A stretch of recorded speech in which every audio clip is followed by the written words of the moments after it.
How's it going everyone? In this quick video, I'll show you how to hide your taskbar in Windows 10 on your computer or tablet. I recently just learned this because I wanted to have more space and to make the screen less distracting when I make these screen recording tutorials.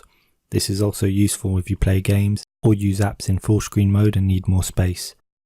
It's super quick to hide the taskbar. Just hover over any empty space on your taskbar and right click. Then click on Taskbar Settings. If you have a different version of Windows 10, this will be called Properties. Either way, click on it, and then where it says automatically hide the taskbar in desktop mode, turn that on. You can also do the same if you have a tablet by clicking on this one. As you can see, the taskbar is now hidden, but you can get it back by moving your mouse to the bottom of the desktop.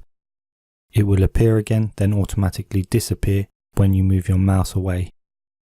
It's that simple. If you found that video useful, feel free to like and subscribe, and I'll see you in the next one.